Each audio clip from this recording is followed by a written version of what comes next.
All right, let's get started. Hello, everyone, and welcome to this webinar themed Innovations in Service Design.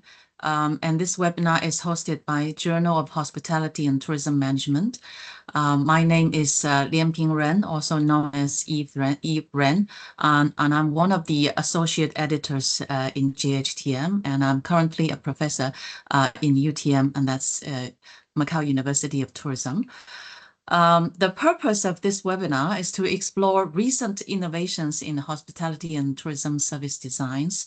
That is to say, what is going on in the industry in recent years, especially after the COVID-19. There are tremendous changes and innovations everywhere. And hopefully, by the end of this session, we will all get some inspiration for our future research.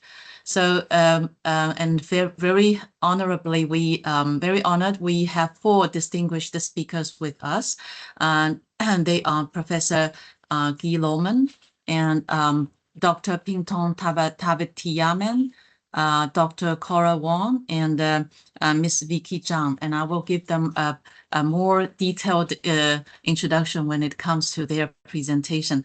So we will have 1 hour in total today, and we will go by 2 rounds, hopefully, by the end of this session. And this session is going to be recorded, and I would like to remind everybody again, for those who are not speakers, please mute yourself.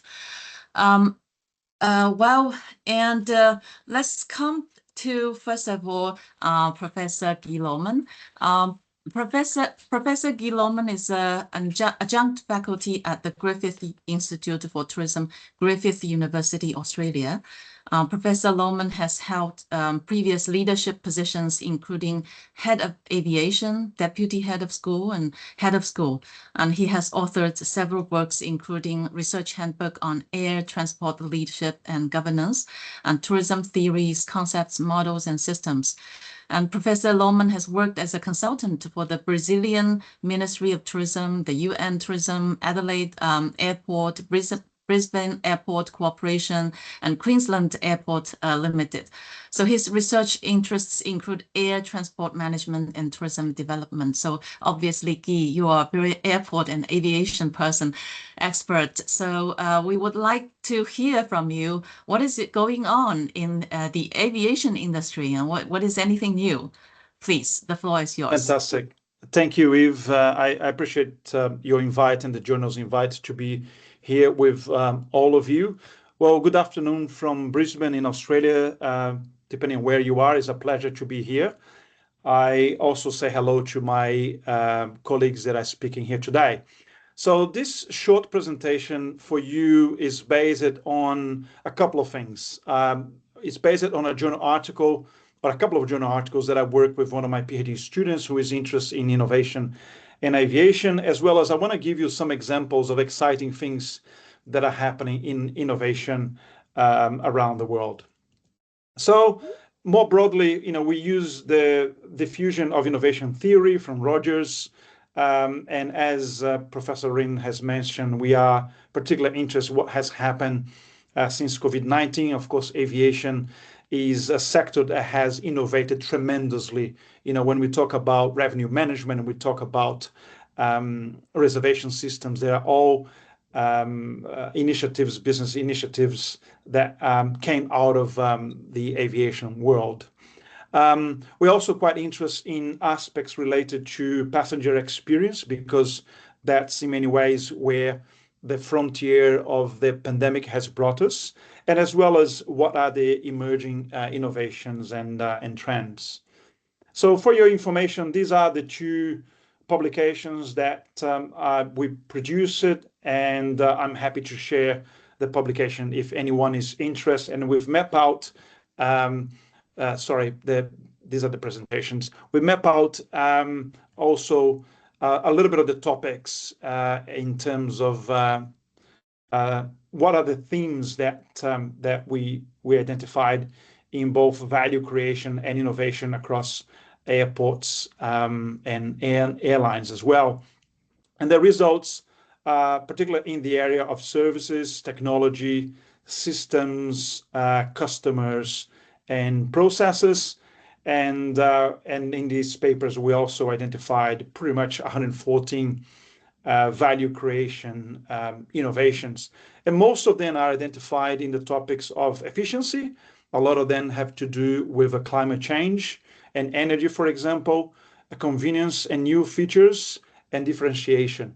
What we are seeing more and more is the need for personalization of services to fit various customers and, of course, sustainable growth as well.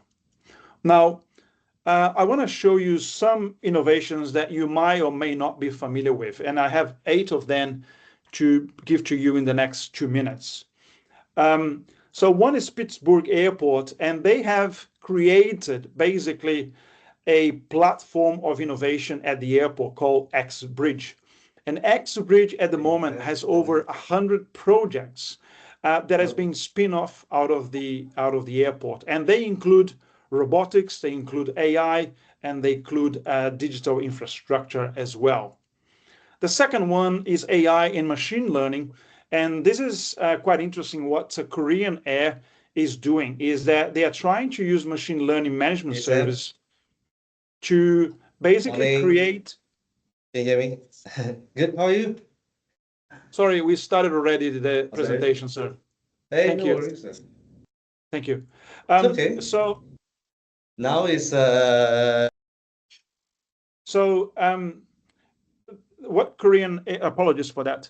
So what Korean Air is able to create, basically using machine learning management service, is to forecast both passenger and cargo demand to be smarter in terms of scheduling, in terms of allocation of resources, and as well as the customer experience. Now, a third example comes from Qatar Airways and is the metaverse and digital twin. They basically created an environment called the Qverse, where visitors have the chance to experience the premium check-in area at Hamada International Airport, the Q seat, which is the business class seat, as well as the economy class environment through a meta-human environment. The fourth example in terms of personalization comes from Delta Airlines.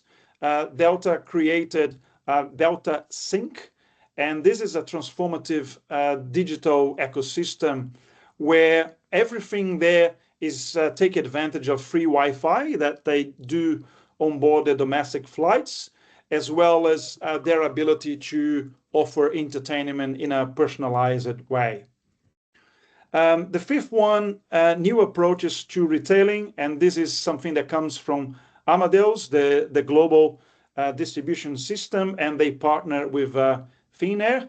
And basically their experience in customer experience is to offer real-time insights, personalization, and flexibility when customers are traveling across airports as well as the airline. Number 6 is urban air mobility, which is something that a company called Eve Air Mobility. Eve, I'm not sure if you're involved with that, probably not. It's a Brazilian enterprise, and this ideation comes from the manufacturer Embraer. And the beauty of the air mobility is a significant reduction of about 90% of lower noise footprint compared to helicopters that we know that are very, very noisy. And they hope that this is going to be in operation at some point next year or the year after. Number 7, it's biometrics, and we are seeing more and more of this being used in many ways through either iris eye contact and contactless travel experience, facial recognition. There's a lot of airports that are already using, and we are showcasing here the case of Istanbul Airport and Turkish Airlines. And the final one, and I'll finish here, and I'm sure we have more time later on, is sustainability. There's a lot of areas that sustainability being improved You are aware of sustainable aviation fuels, or SAFs, for example, the significant improvement in terms of aircraft technology towards zero emission as well, more efficient operations by a company called Cranfield Aerospace Solution, which is based in the in the UK, and they are working towards zero emission, particularly with the use of hydrogen electric propulsion systems. And the final one is also the initiatives that Air New Zealand has been using, and they are committed to make sure that they become the first climate conscious airline in the world. So Eve, I'll stop here because I'm out of time, but I'm happy to engage further in the next round of interactions that we're going to have. Thank you. Thank you, Guy. This is brilliant. A lot of new ideas and a lot of things that I haven't even imagined. So we'll come back to your topic later on. And next, we would like to hear from Dr. Pingtong Tabitiaman. Dr. Pingtong is easier to pronounce. So Dr. Pingtong is a principal lecturer and associate division head of Division of Business and Hospitality Management, College of Professional and Continuing Education, the Hong Kong Polytechnic University. So she holds a degree, a Bachelor of Liberal Arts from a university in Thailand, and then she earned her further degrees in the USA. So her research interests include hotel employee behavior, technology application, and destination image and sustainability courses. So Pingtong is from Thailand, and the particular topic that we are very interested is the medical tourism in Thailand. And I'm sure some of us are thinking of going to Thailand for some tourism that can make us more beautiful. So Pingtong, time is yours. All right. Thank you, Professor Ren and JHTM for having me today. Please allow me to share a little bit of information of medical tourism in Thailand. All right. I believe many of us already visit Thailand, and I believe many of you might already have some sense of experience about medical service or wellness service in Thailand, I believe. All right. So probably let me share with you a little bit about medical tourism markets in the Asia Pacific regions, right? In this area, of course, India, Malaysia, Singapore, and Thailand are the top one. Oh, and of course, Hong Kong and South Korea are also in the market, but I think relatively a little bit high niche, right, for the high-end market. But Thailand have the strengths that what I please share with you here.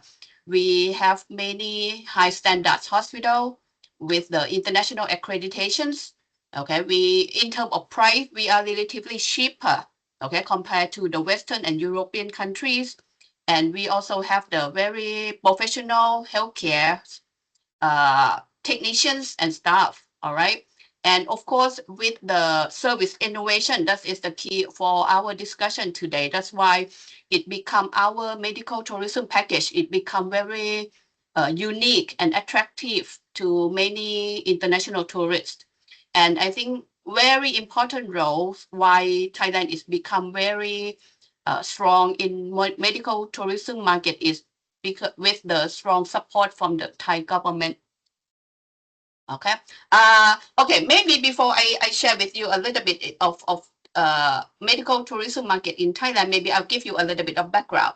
Because Thailand, the healthcare system in Thailand is called a universal health coverage. Okay, which means all Thai citizens can enjoy or can get help from public hospitals everywhere in Thailand. Okay, but of course, if you have a little bit more of money, you are in the mid-level or the high-end financial status, you can of course enjoy the private hospital. Okay, so that's why I think because of this rationale, there are some opportunity for Thai people who has more money to spend to get a better treatment, okay, with the fast or speed of service received.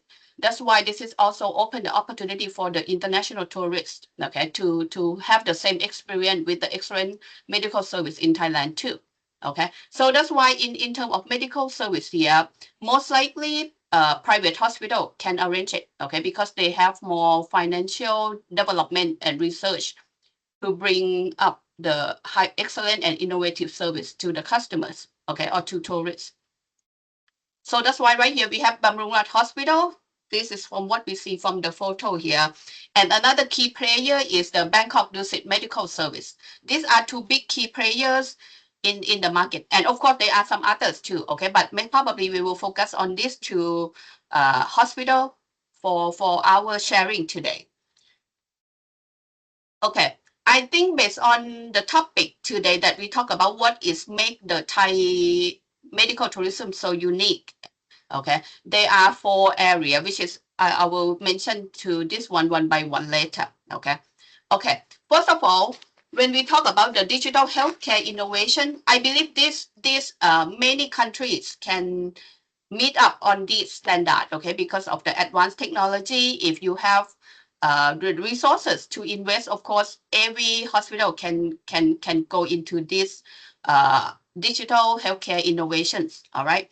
So that's why in Thailand, even they have the kind of like we call pre-consultation or even post-consultation, which means the patients can access consultation with the doctor, okay, from the distance, whether it's through online communication or any through the mobile application. So that's why it's quite very convenient for the tourists to have the pre-consultation with the doctor before they make a decision to visit Thailand.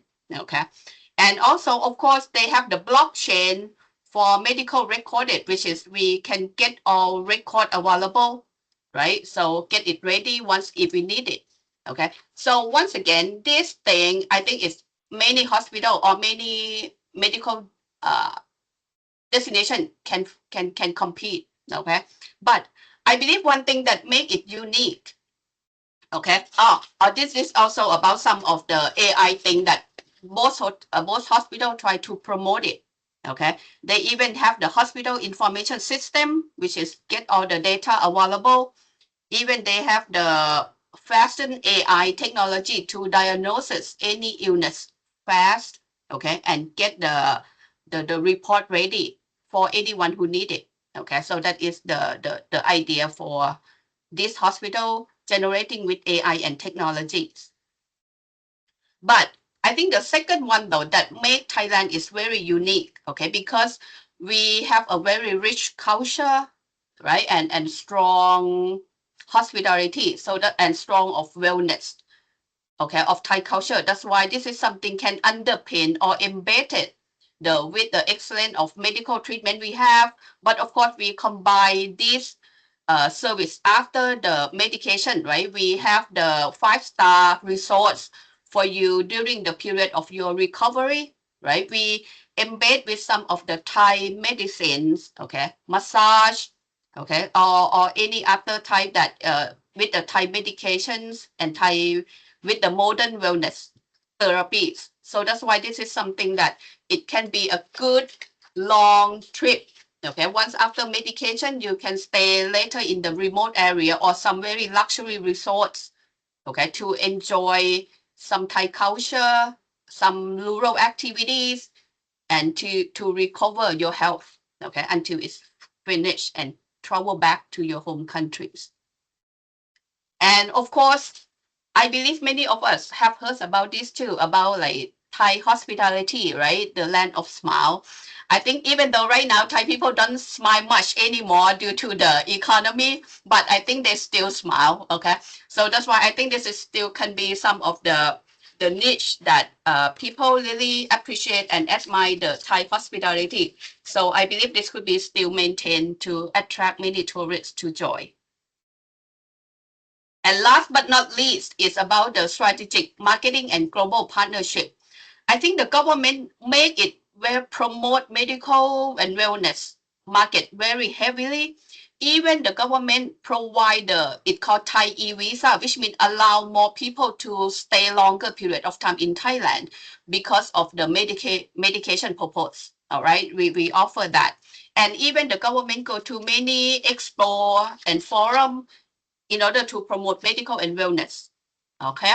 And even the hospital themselves, they even have the web page that try to provide the medical travel guide, okay, for probably who any tourists who has not yet experienced but want to get more information. They have the website that, or even staff who will be help you to answer any inquiry before you make a decision. Okay, they even promote it to international market. Okay, try to niche that we are one of the top best hospital in the world. So that's why I think because of this, make Thailand it become very innovative in the way and attract many tourists to join for medical purpose. If please. Thank you very much. Ping Tong, I really like your smile a lot. And I'm sure the smile of Thailand people, they will come back because so many people nowadays are trying to go to Thailand for medical service. We'll come back to your topic shortly. Next, let's come to Dr. Cora Wong's part. So Dr. Cora Wong received her PhD in Tourism and Management from the University of Waikato, New Zealand.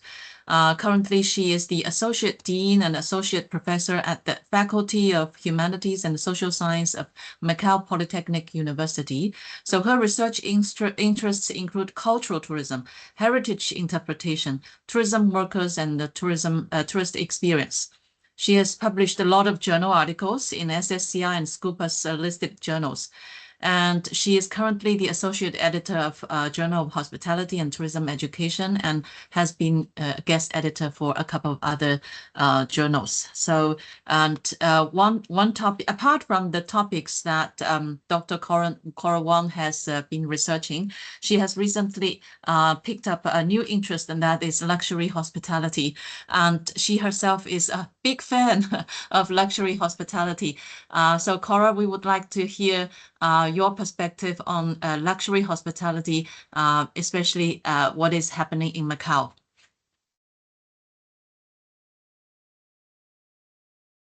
You're muted, Cora.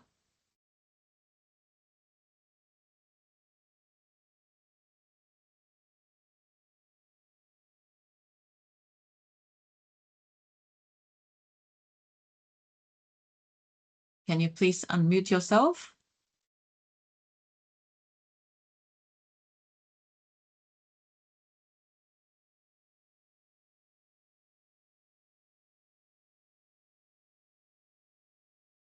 It's left corner, left. Yeah. Can you hear me now? Yeah, that's right. But Okay, you Can you might see want the to. share screen? Yes, but you want. Yeah, that's right. Oh, that's Okay. good. That's good. Okay, Okay. good. Okay. Thank you. Thank you to JHTM and also Professor Yifran for the invitation. Okay, so that I get a very good chance to share and also learn from JHTM webinar platform. So as what you've said, I'm a big fan of luxury brand items, and that's why it's quite interesting, okay, to study more and do more research in this area. So in addressing the inquiry that you've suggested. So today I prepare, a topic related to the trends in luxury hospitality service in Macau. And there are two main items that I would like to share with you all. So the first one is related to artification in tourism and hospitality service. So the kind of service design, how art is applied in this sector. And then the second one is there is a trend that I noticed that is shifting, okay, that we used to have luxury fashion brand, okay, established hotels such as like Louis Vuitton, but those hotels, they belong to the imaginary based hospitality service. Now there is a kind of like emerging trend that we are going towards the human based, which is the luxury fashion idol. And I would like to share with you the Hotel Karl Lagerfeld as an example. So so this is the very first one related to artification in tourism, and is a research note that is recently published in Current Issues in Tourism, together with Anthony, Eve, and Catherine. So we are actually quite happy with this piece because it showcases lots of interesting phenomena, how art is actually applied in tourism and hospitality sector. Of course, we got lots of like research articles that talk about how art is applied, but rarely that they really, delve deeper into the artification process, so the transformation process. So here I just simply screen cap the main framework from the article, and then you can see the transformation, including the art specific intrinsic value, how it is transformed to eventually become the extrinsic value of a product being placed in the premise. So here I show you an example. There is a golden tree which is placed inside one of the big big hotel casino complexes in Macau, and gold is widely represented with very good meanings, including like prosperity, good luck, vitality, blessing, everything like is really a kind of like good sign. And I would say people would prefer to have gold, okay, particularly in Asia, as a kind of like furnishing items. So you can see that the golden tree here is not just simply an art itself, but it's a kind of like where I would say an instrument or mechanism to rebrand or to make the visitors to feel that, oh, I'm not just simply in a casino hotel, but I am actually engaging in this kind of like art consumption experience. So if we take a look at the other trend that I mentioned just now, which is we get to use to have more and more this kind of like, it's getting popular. Okay, probably you have heard about some celebrities, they create their own brands like perfume, clothing, for example. Now, this is the example that I would like to share with you, the Hotel Karl Lagerfeld, which is make use of high-end, ultra-rich celebrities' lifestyle as the brand product for exclusivity and affluent consumption. Now, if you take a look at these three photos, okay, you will find that once you enter into the Hotel Karl Lagerfeld, that you can immediately identify the image of the very famous designer. He has designed lots of different kinds of luxurious brands in the world, including like Chanel, Dior, the others. And there is something quite interesting. If you take a look at the middle photo, you'll find a sculpture. And that sculpture, when we asked the staff what was that for, because it looks like quite artistic, and then the hotelier, the staff replied that it's actually the same art being furnished in the way that Karl Lagerfeld kept his cat, and is for his cat to polish his paws. So it's quite interesting that we have exactly the same kind of like, not just simply the living style, but also the kind of objects, items being placed in his own villa. So if we take a look at the luxury service design, though, so we are shifting from the imaginary base to the human base. So the human base in terms of the living style would be the key as the core service to be provided in the luxury service design. And possibly the theories involved will have idol economy, which has something to do with very strong emotional connection with the idol to generate revenue via like brand consumption and engagement. And then we also have another important theory, which is the positive spillover effect. Now here you can take a look at that. A hotel guest who adopts or mimics, okay, Karl Lagerfeld's living style, including where the designer would like to dry his hair. So usually we dry our hair in the bathroom, but the designer prefers to dry his hair when he was alive in the living room. Okay, so there is a particular corner if you live in a Hotel Karl Lagerfeld that you will dry your hair at a particular place. So this is the way that the guest resembles Karl Lagerfeld, who lives in an upscale aristocratic style, and subjective well-being might be generated. And of course, this is at this stage, we still have to delve deeper, to undertake the further, research investigation in order to know more. So to conclude, for the very first round of the conversation, there are two main points. It is getting popular in using art in luxury hospitality service, and there is an emerging trend of using luxury fashion idol. There is a switch from imaginary-based, which is like Louis Vuitton, Versace, okay, those are imaginary-based hotels, to human-based, high-end, ultra-rich celebrities' lifestyles, their charisma as brand products for exclusivity and affluent consumptions. So I pass the floor back to Eve, and looking forward to have more, intellectual conversations with you. Thank you. Thank you, and thank you for showcasing our paper as well. So, and this is, of course, something very interesting happening in Macau, and would like to communicate with other scholars here as well. So, and we'll come back to that to Cora's topic later on. And next, let's come to Miss Vicky Zhang's part. Now, Vicky is a visionary urban planner and cultural entrepreneur, renowned for pioneering destination-driven experiential tourism in China's rural revitalization landscape. So she has, altogether 15 years of expertise in cross-disciplinary education and destination marketing. And she has refined rural tourism through innovative storytelling and immersive technology integration. So she launched immersive scripts for Ningbo's benchmark cultural tourism projects, where tourists visitors explore local culture by solving puzzles and interacting with historical settings.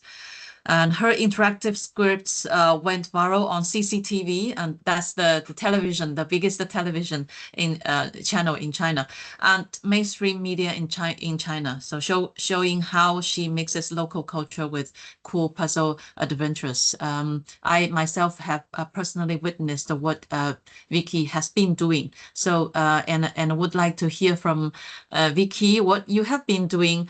So for the past 5 to 10 years and with the rural areas of China. Please, Vicky. Yes. Good afternoon, distinguished guests and speakers, and dear Eve. Thanks again for inviting us to make this sharing with everyone. And here, before my sharing, I would like to invite you to have a quick review of what our village is really like in China. I'm not sure if you have been to any village in China. Let's take a photo. Like, can you see the PowerPoint? Yes.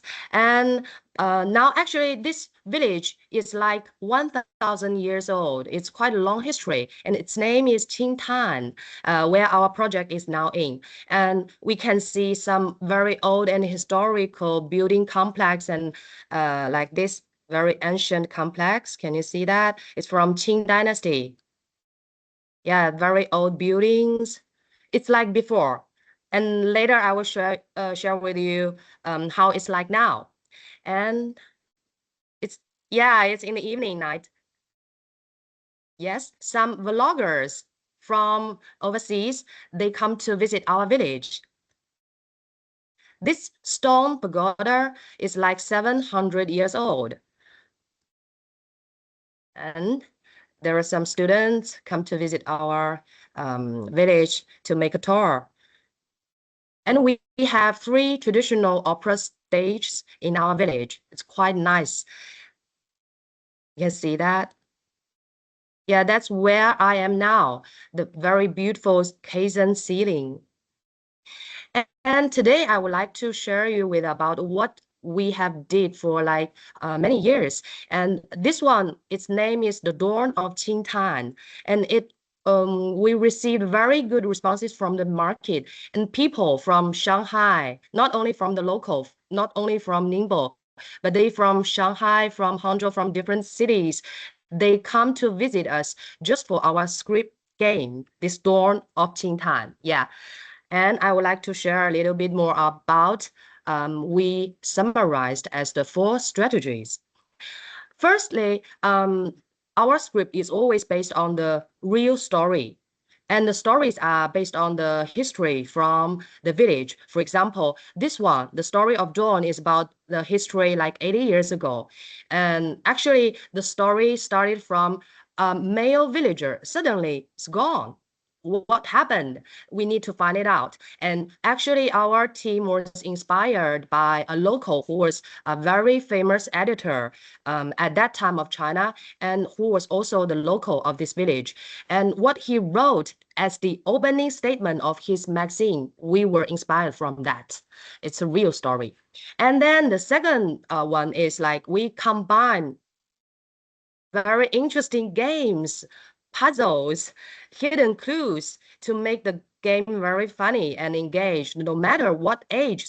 Later, we can see some teenagers, even children who can attend this game, and also the adults.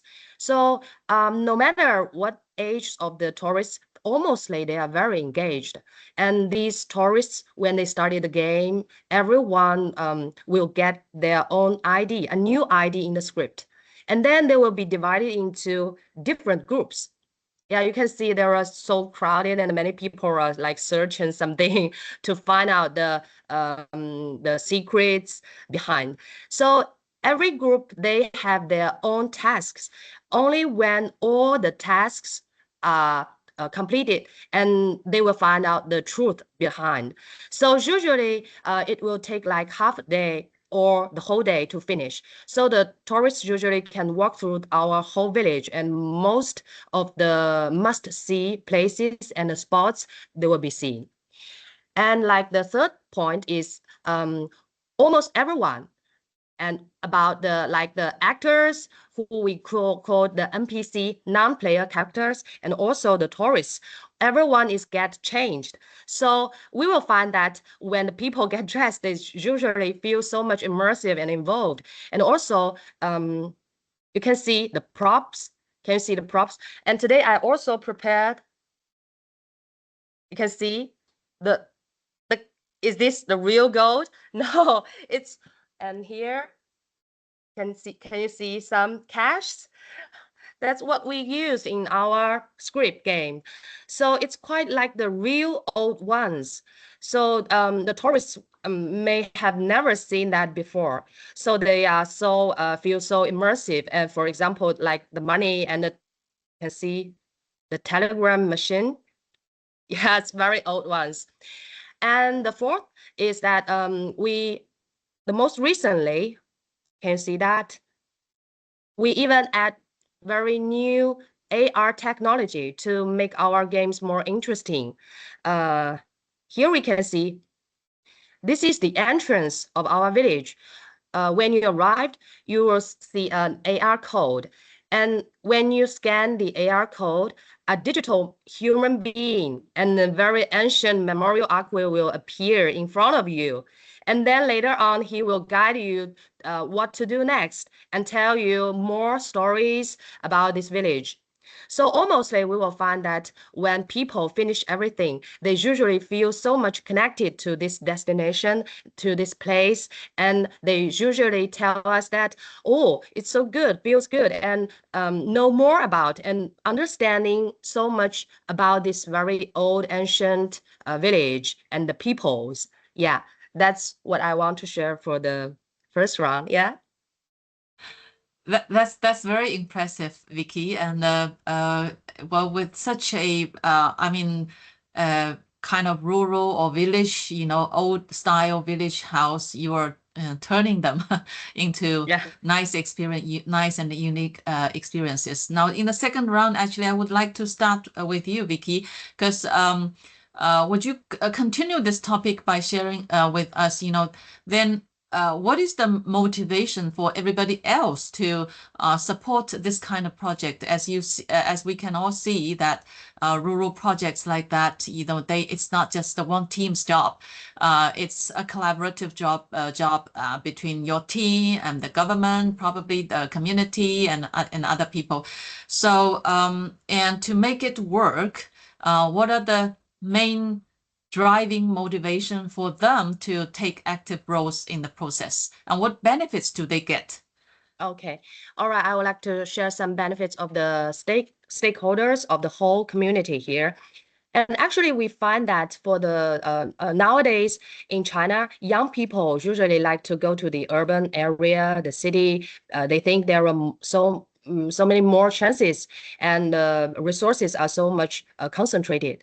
So in rural places, we find that in the old village, only the very old people, the uncles, aunties will live and will stay. So they usually have relatively low income. As in the past, the village cannot provide so many job opportunities. as our government started like rural revitalization strategy like 7-8 years ago, now more and more young people, individuals, and organizations and also business groups, they started to pay more attention to the rural places in China. So some of them started some new innovative projects, just like us, what we are doing now. Maybe a homestay, a restaurant, or a very beautiful coffee shop, or even the farm projects. And all these can provide the locals more job opportunities, not only the part-time, but also some full-time jobs. So not only all these things increase their pocket money, increase their income, but also they feel very fun and very happy to be a member of like what I've just shared. They can be the performer. And also they shared with us that they've never been so confident about their village, as so many young people, so many tourists come to visit. And some of the locals also can sell their local food, their handicrafts to the tourists. All these things increase their income. And also, we, like my group, my company, we pay rent to the village. So we lease some unused spaces, what we just see, yeah, we just see some unused spaces of the village. And the government actually would like to attract young people, more young people to come back. So the government give us very good policies, such as they redecorate the spaces in according to our requirements. So I think it's a quite win-win story. Everyone get what they want. Yeah. Wow, that's amazing. And I'm sure it's same with other projects, you know, that involves a lot of stakeholders. It has to be win-win or win-win-win situation. Yes. Yeah, and from this now, everybody now understand Vicky is not from academic, but what Vicky has shared with us, what you have shared with us, well, has a lot of inspiration for research as well. I myself, you know, see quite a few topics coming up. So thank you, Vicky, and let's come back to Guy. So Guy, you have shared with us like 8 major trends of aviation service, 8 or 10, right? And these are all, you know, very amazing. So, but as a researcher, and also for other researchers, what kind of suggestion would you give, or what areas, like this is a trend, this is coming up, but people have not researched it about, and you see big promise. Can you comment on this? Yeah, thanks, Eve, for that, and very interesting presentations. I've really learned from the colleagues. Look, you provide me that question beforehand, so I'll disclose that. So what I did is that from the 2 papers that I presented, what I wanted to do is actually to ask AI if there is anything else that we haven't covered in our 2 papers. So, and the things that I've mentioned here, I'll tell you what AI has told me. And so basically sustainable aviation, decarbonization is in there, and climate adaptation. Digital transformation is smart aviation. We provided examples on that. Advanced air mobility, we gave an example about Eve, that company from Embraer in Brazil. An interesting one was that ChatGPT gave me was safety, cybersecurity, and resiliency. That's quite interesting in many ways. And we saw a lot of operational resiliency coming from the COVID. So I probably would say that this is a topic that for future research is less relevant. But an area that there is a lot of opportunities that I didn't mention because it's not really tourism related, is all about human factors and pilot training, because there's a lot of things that can be done to decarbonize even pilot training as well. As we would imagine, data-driven, route design and air traffic management. There's a lot of opportunities in technology to do that. Unfortunately, we tend to think about those things, and then wars come into place, and then we see what's happening around the world at the moment. Chunks of airspace is being blocked. So the stupidity of humans then goes against to all that we're trying to improve in many ways. Not to mention, of course, the human suffering of that. The point 7 from AI is passenger experience, and we've brought this to you. So the interesting thing is there's a lot of similarities in there. And then I asked the chat, I said, what sources have you used to come to that results? And not just my surprise, there are a few journal articles, including our own publications. So I think I end up chasing my own tail here, Eve, in many ways. But I would say that probably these 2 areas that we didn't cover just because I don't think they're really relevant for tourism. And that's probably why, flight routes and flight pathways wouldn't be something that really our tourism scholars would be interested, and probably training as well, aircraft pilot training as well. So I think in many ways that's where we are heading. Overall, what we're seeing, it's apart from decarbonization and new technologies, which is very hard for us as social scientists to really have a significant impact. This is more for our colleagues in STEM. The areas that we're seeing more and more is the fact that it's becoming more uncomfortable to travel. We are less keen to have other human beings next to us. Traveling is becoming more and more something that the process, the immigrations, all of that, if not done properly through the use of technology and some airports that we know very well, like Singapore, Changi Airport, that makes a very smooth transition. We're still seeing long queues. We're still seeing significant burdens for people to travel, and that is going to continue to be an area of priority. Thank you, Guy. Now, your mentioning of AI is interesting because, well, I also struggle with that part. It comes back to us. But AI definitely, I mean, can be used in many areas, right? But one area probably AI cannot help us is I mean, how can we make us more beautiful or healthier? Okay, it does definitely needs humans' help. So, Ping Tong, would you share with us, what kind of research topics that is worthwhile in your area, the area you have shared with us? Okay, thank you, Eve. Okay, this would be my 2 cents of suggestions for the upcoming research area that you may think of. I think after COVID-19, right, and right now we see that people tend to live longer, do cautious about their health and well-being, right? So that's why I believe right now people will come back to how to maintain their good health. All right. So that's why I believe that there will be more and more research paper about health, medical, or wellness. Okay, so that's why I believe that many of us talk about AI. So I believe that the AI in healthcare, smartness, and e-health, this is pretty much very science, right? Scientific or Journal of Medicine will do a lot of research from this area. But of course, for the tourism and business area, of course, we can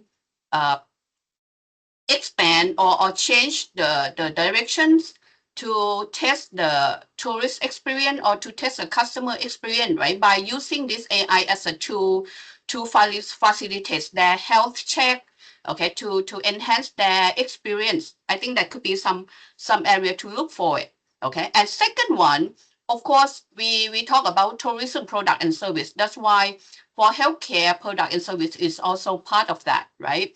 So I remember Cora mentioned about luxury one. So that's why, of course, for medical service, we can niche the high-end tourists as well. Because if tourists can go overseas, which means they should be able to pay, right? Or spend money, okay? Because some operation can take very long period of time to recover. Okay, so that's why we can come up with a good package in order to combine with the luxury hotels or even airlines, okay, and some other part to that to build up the good packaging in order to attract any medical and wellness tourists, okay. And last but not least is also about Thai medical traditional medicine. I show the photo here on the right corners. I'm not sure how many of you have known that right now the cannabis in Thailand is legal.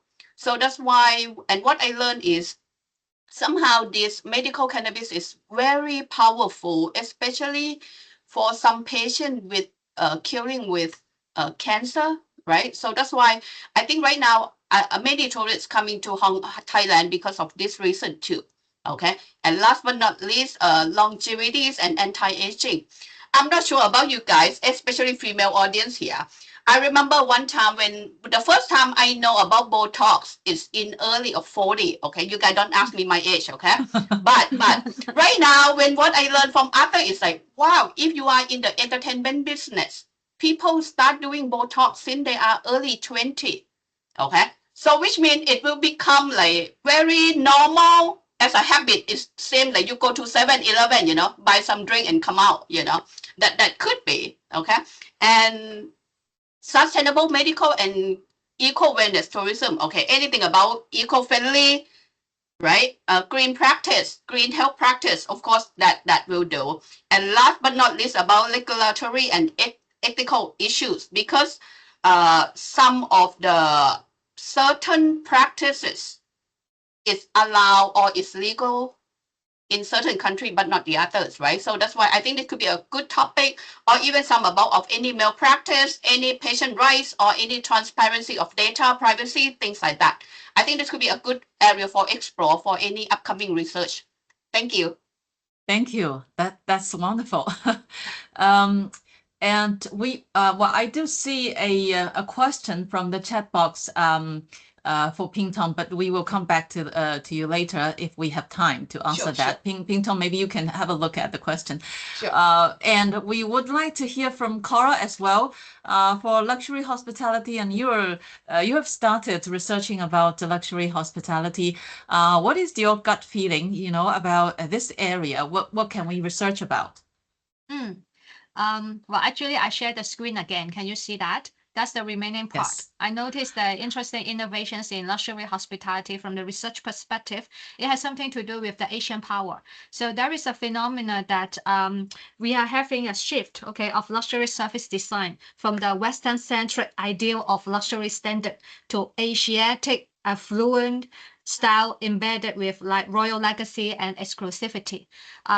So this is something that is worthy of paying attention to. And if we take a look at this slide, let me see if I can. Yeah. Okay. Can you see the next page? Yes. Yeah, so Yes. lots of children, including me, we went to the Forbidden City and we, put on the full costume. So this is a big market. The scale of the economy is amazing. And why we are attracted to do so, it has something to do with the imperial power consumption. And it actually represents at least the Chinese kind of like luxury service design. So this is really emerging in terms of the hotels, the hotel rooms, okay, the dining, okay. So it's happening, but not just only in China, but also in some other Asian countries. For example, that I just visited Korea and I just came back from the high-level delegates forum in tourism and hospitality management. And then you can find that those old palaces, they were converted to be very nice, exquisite dining areas, and then they serve the kind of meals in which the emperors or the empresses in Korea in the past they enjoy. So this is a kind of like new phenomena that you can observe, and probably a lot more research can be done in this particular area, which is we will try to look at how the Asiatic affluent style of luxury design, okay, will really work, and how the context-wise, okay, will be different from the Western European-centric ideals of luxury. So that's the kind of like inspiration that I observe in these few days. Thank you. Thank you. It's interesting to see you dress up in Asian costumes. That one? Yeah, this one. That's right. Yeah, and I'm sure this will be interesting experience for many others as well. Yeah. And it seems we still have 1 or 2 minutes we can spare. So Ping Tong, why don't you pick up the question from the chat box? All right. Yes. Thank you, Professor Chiu, for your questions. Yes, I think as I think during my early presentation, we talked a little bit about Thailand has quite many advantages, okay, compared to other countries. Like you mentioned here, the Bamrungrad Hospital, as for example, what from the website it shows that the staff can speak like more than 10 languages. Okay, I think their main target customer are tourists from Middle East. Okay, and I believe of course from China too. Okay, so that's why they can speak a lot, many languages to provide excellent service to all potential tourists. Okay, I think that is we have, and of course compared to price. Okay, I think I think majority of us live in nearby Hong Kong, Macau, or some Western countries. We know how expensive it is. All right, if you would like to get a very good, excellent medical treatments. That's why if you have money, why not you take a vacation, right, to Thailand, go to hospital in the morning, come back, okay, to enjoy your leisure time with family and friends. I think that's why it's a kind of like many tourists use that, okay, kind of like, or because even I test myself too. Only a few hours you can get your health check done, okay, in only a few hours in the morning. So that's why actually you can put health check as the initial travel activities, okay, in your plan too. Okay, I'm not sure I answer you, Professor Shu, the questions, but please go to Thailand, okay, have some of like ground experience to enjoy the medical service, and you can write up a research paper. How about that?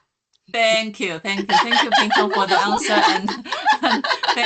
and thanks for the question, Bill. And due to time limit, we will have to conclude this session. But let me take a minute to thank the 4 distinguished speakers for your very, very inspiring and rich and well prepared sharing. I believe all of us have get a lot of takeaways from your sharings. And I hope this is not the end of this conversation. So all the audience, if you would like to continue the conversation, feel free to approach any of the 4 experts, and I'm sure they're happy to chat with you. And I also would like to thank all the attendees for taking your time, 1 hour of your very busy schedule, and also a special thank to my colleague, Dr. Helmut Yu, for being very supportive with IT. I'm not an IT person, so thank you very much. And that's the end of this seminar and webinar. We will keep the recording and post it on JHTM website. And if you would like to, look at re-examine some of the details, you're welcome to come back to this session. Thank you very much, everybody. Thank you. Thank you, Eve. Cheers, everyone. Thank you, Eve. Thank you. Bye-bye. Bye-bye. Bye-bye. Bye-bye. Bye. Thank you, Eve.